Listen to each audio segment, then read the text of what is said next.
So we're starting to learn more about the kid who took a shot at former President Donald Trump. And I say kid because he was only 20 years old. His name was Thomas Matthew Crooks. We know now that he was a registered Republican. And we also know, classic case scenario, he took his father's gun to carry out this act. Doesn't really surprise me considering the fact that between 2013 and 2022, 75% of these type of acts was carried out by white males. We're learning more about him too. We still don't know at the time I'm making this video. We don't know exactly what his motive might have been, but we do know, based on witnesses that went to school with him, that he was a very troubled kid who was bullied a lot. So I want you guys to take a look at this clip, and then we're going to come back and talk about what could have possibly caused all this. Bullied almost every day. In what way? Can you explain? I mean, he would sit alone at lunch. I mean, he was just an outcast, and you know how kids are nowadays, so they're gonna see someone like that and they're gonna target him because they think it's funny or whatever. So it's the best way I can describe it. And it's honestly kind of sad. Like, I don't want to say this is what provoked it, but you never know. And you said he was a loner? Yeah. I want to say he was a loner more because he was quiet, but like he was just bullied. Like he was bullied so much. And this was high school? Yeah. What did they, do you remember at all what they said to him or called him? No. He was just made fun of, I guess, for the way he dressed or his appearance. So one thing we hear from the right so much, they want to talk about grooming children, and they always accuse the left of doing that. They're scared to death for a drag queen to read a book to a kid, but yet they don't ever stop and reflect upon their own actions and the way that they carry themselves in front of the kids. Because if you stop and think about it, when a kid sees their parents act a certain way, that could definitely lead them to go into school and bullying kids. When they see their parents bullying people online, they see their parents hooking flags to their truck that says "fuck your feelings," and they come up with cliches like "lock her up" and "get that son of a bitch off the field," and knock the crap out of them. And when the looting starts, the shooting starts. And we've heard so many one-liners: stand back and stand by to the Proud Boys. When they hear that type of rhetoric and see their parents engaging in that, then what would stop them from going to school and taking things out on some innocent kid? We have saw them hanging out with the likes of Nick Fuentes, a white supremacist. Donald Trump's had him at Mar-a-Lago. Marjorie Taylor Greene has hung out with him. They see no wrong in any of that. That's the example that they've been setting for their children. We have saw them post images like this one of President Biden gagged. Donald Trump reposted this. Now imagine if you are the kids of people that are doing this kind of thing. You got to stop and think about it from that point of view. What if you were the kid watching your parents engage in this type of actions? Because it's easy to sit back and accuse us of grooming children, but how are you acting in front of yours? That's what I want to know. What kind of example are you truly setting to yours? Because I remember a time that my granddaddy would have slapped me in the mouth for anything that I've heard Donald Trump say. There's no way that I could have got away with saying the things that Donald Trump has to either of my grandfathers. I would have took one to the mouth. It just would have happened. But somewhere or another, the right completely lost sight of all that because they got so wrapped up in this Donald Trump political theater. They got so caught up in all of it that they enjoy it and they get off on it. And they get off on him sitting back and talking about protesters like this right here. But there's a slob. There's a real slob. Wait. Wait a minute. She'll get hell when she gets back home with mom. But she made, look, she screams a little bit, and you know what I like to do? Avoid them. Because, I'll tell you the big problem, I could hardly hear her. What happens is all of you people go crazy. Look, look, look. And the place, okay, so there's one disgusting person who made, who made I wouldn't say this, but made a horrible gesture with the wrong finger, right? Now, they won't say that, the fake news. They won't say, if one of us did that, it would be like the biggest story ever. I think it's terrible. And I'll tell you the other thing. I don't know who the security company is, but the police came up, but they want to be so politically correct. So they don't grab her wrist lightly and get her out. They say, oh, would you please come? Would you please come with me? Sure. Ma'am, would you? And then she gives the guy the finger, and he, oh. You got to get a little bit stronger than that, folks.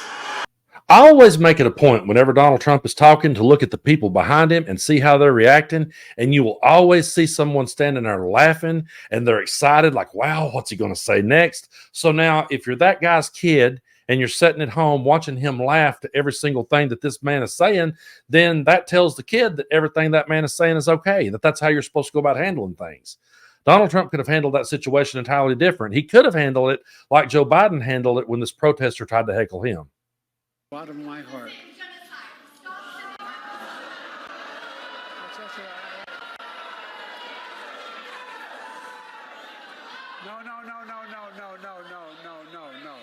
No.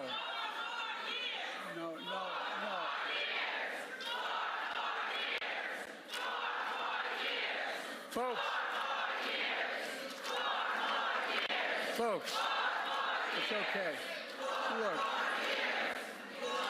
They care. Innocent children have been lost. They make a point. Has Donald Trump ever uttered the words, let them talk, they make a point? Do you think he's ever said that in his entire life? All he sits and talks about is how we ought to rough them up. They used to rough them up back in my day. And again, people are sitting back, watching this, cheering it on, and their kids are sitting back, watching them cheer this on. And their kids are also watching people like Don Jr. post this ridiculous post about Paul Pelosi, mocking him, saying, I've got my Paul Pelosi Halloween costume. And then Donald Trump goes out of his way to mock Paul Pelosi. You guys remember this? And we'll stand up to crazy Nancy Pelosi, who ruined San Francisco. How's her husband doing, by the way? Anybody know?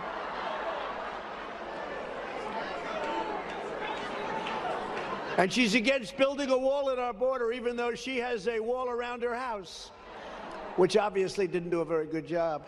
Now, the reason I'm showing you all this is because what I'm hearing from the right, they're saying that this rhetoric is our fault.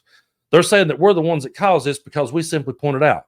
Because we call for someone to be held accountable for their actions and take some responsibilities and set a better example for their kids. Somehow they've twisted this all up to say that it's our fault. They don't know why the political climate is so hot right now.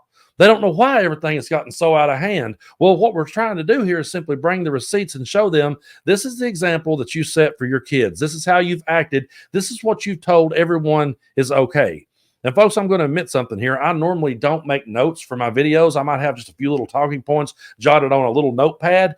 In this case, I had to break out my big yellow legal pad and I had to write an entire page of things that I remember they did. I had to sit and go back and make notes of all the things that they did that we could sit and talk about. We still haven't talked about how they plotted to kidnap Gretchen Whitmore. We still haven't talked about Paul Gossard posting an anime meme of him killing AOC. Republicans defended that. They defended that type of rhetoric both times. We could also talk about the women that Trump has defamed, like E. Jean Carroll. We could talk about how Stormy Daniels' life was threatened. We could talk about how election officials' lives were threatened and their children were threatened. And then that brings us to January 6th. And yes, I know they're not going to hear me say this. I know Don Jr. would get so mad. Why do you guys keep talking about that? Because those people were not patriots and hostages. They're not the hero in the story. They're people that bought into conspiracy theories. They're people that believed a big lie.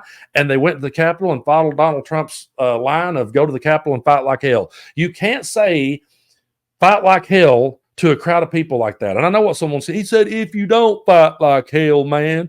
He said, if you don't fight like hell, you won't have a country. Well, you can't say that to someone who is that upset and someone who believes that something has been stolen from them and then wonder why everything got completely out of hand. It's absolutely ridiculous. These are the same people they took a noose and was going to hang Mike Pence. And then they sit back and wonder, why is people so worked up? Why is the political climate so high? And you would think right now they would want to bring down the temperature in the room a little bit. But no, Marjorie Taylor Greene goes on Twitter and she posts this. We are in a battle between good and evil. The Democrats are the party of pedophiles, murdering the innocent unborn, violence, and bloody, meaningless, endless wars. They want to lock up their political opponents and terrorize innocent Americans who would tell the truth about it. The Democrat Party is flat out evil, and yesterday they tried to murder President Trump. So my question for Marge would be, how do you condone everything that I've talked about in this video? How are you going to sit here and twist it and act like it's our fault when all we're doing is bringing the receipts and we're showing the way that you've acted in front of your kids? We've shown what you've done, And are we shocked that kids go to school and bullies other kids? No, why would we be? I'm not shocked that that kid got bullied in school.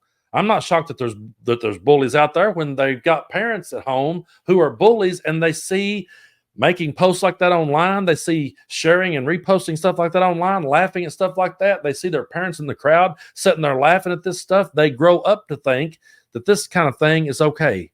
And it's not, folks. This type of behavior can never be normalized. We can never let them flip the script. And that's the whole point of what I'm trying to say. We can't let them flip the script and say that just because we pointed these things out, we're the ones to blame.